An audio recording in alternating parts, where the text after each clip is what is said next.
Demand है। भारत एक लोकतांत्रिक देश है। इस देश में हर एक किसी को अपनी मांगों को रखने का अधिकार है। उन मांगों को सुनने के बाद जो इस देश की व्यवस्था को संचालित कर रहे हैं, जो नीति नियमों के निर्धारण करने में भूमिका का निर्वहन करते हैं, ये उनका कर्तव्य और उनकी सोच बनती है कि वह किस प्रकार इनके हक अधिकारों को सुनिश्चित करें, सुरक्षित करें। तो आपको ऐसा नहीं लगता कि मांग नहीं है पत्रकार बंधु साहब, ये मांग हमें लगता है कि जब से 1950 में हम लोग को बिना किसी नोटिफिकेशन के, बिना किसी जानकारी के जब शेड्यूल की सूची से बाहर कर दिया गया, तब से लगातार हमारी आवाज़ बुलंद होती रही है। लेकिन आज थोड़ा सा तेज हुआ है और ज़्यादा मजबूत हुआ है, लेकिन पिछले 75 सालों से लगातार हम लोग अपनी मांग को रखने का काम किए हैं, चाहे वह राजधानी में हो या देश की राजधानी में हो, हमेशा हम लोगों ने अपनी मांग को रखने का काम किया। अच्छा, सरकारी विद्यालय में मिड डे मील बंद है। जो सांसद मनीष जायसवाल उसी के आसपास विस्थापितों की लड़ाई लड़ते रहे, आपका क्या नजरिया है? बोला जा रहा है कि आंदोलन पहले आंदोलन होता है, उसके बाद तो आपसे बेहतर आपको जानना होगा उन चीज़ों को। मैं तो अक्सर यही कहता हूँ, जो विस्थापन का मामला है वहाँ या एक दूसरे पे दोषारोपण करने से बेहतर है मिलकर लड़ाई को लड़नी चाहिए, क्योंकि विस्थापन करने वाली कंपनियाँ सभी बाहर से आई हुई कंपनियाँ हैं। और आप चाहे भारतीय जनता पार्टी के सांसद रहें या कांग्रेस की पूर्व विधायक रहें, दोनों इसी क्षेत्र से हैं, इसी मिट्टी से हैं। आज एक दूसरे के प्रतिद्वंदी हैं, कल नहीं होंगे तो एक साथ इसी मिट्टी में रहेंगे। इसलिए मेरा मानना है कि विस्थापन की लड़ाई मिल के लड़नी चाहिए। आपस में किसी प्रकार का मनभेद नहीं होना चाहिए। मतभेद चल सकता है लेकिन मनभेद ना हो।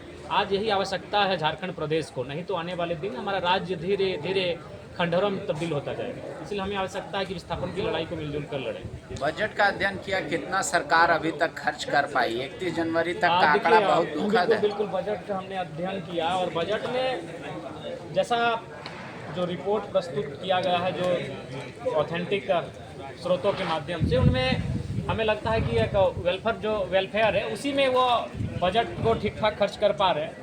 बाकी जितने भी सेक्टर है उनमें बजट खर्च नहीं हो पा रहा है। किसी में तो 60%, किसी में 40%, किसी में 34%, तो किसी में 22%, यानी ये बजट की राशि को खर्च ही नहीं कर पा रहे, जो कि चिंता का विषय है। इसीलिए मैंने भी कल कहा कि बजट की सार्थकता तभी होगी जब उसका हम लोग सही से खर्च कर पाएंगे। तो इसका कारण क्या मानते हैं? सरकार की इच्छा शक्ति नहीं है काम करने की, या उनके पास मतलब पैसा ही नहीं है बाकी चीज़ में लगाने का? वो जो डीबीटी से डायरेक्ट दे पा रहे हैं वही दे के। जी, हमें लगता है कि इच्छा शक्ति का भी अभाव है और कहीं ना कहीं अपना जो उनके पास जो खजाना है, उस खजाने में जो बराबर सबको वितरण करना चाहिए उनके हिसाब से, उनको लगता है वहाँ उनसे कोई चूक हो रही है। शुक्रिया सर। जयराम जी, 24-25 में ग्रामीण प्रयासरत हूँ और वो पुल का निर्माण नहीं हो पाया। ये हमारी पीड़ा नहीं है, इस राज्य के स्पीकर महोदय की पीड़ा है, जो सरकार के अंग है और विधानसभा के कैप्टन है। जो विधानसभा के कैप्टन है, उस व्यक्ति की पीड़ा है कि वो एक पुल निर्माण नहीं कर पाए। तो समझ सकते हैं कि पिछले वित्तीय वर्ष में ही नहीं,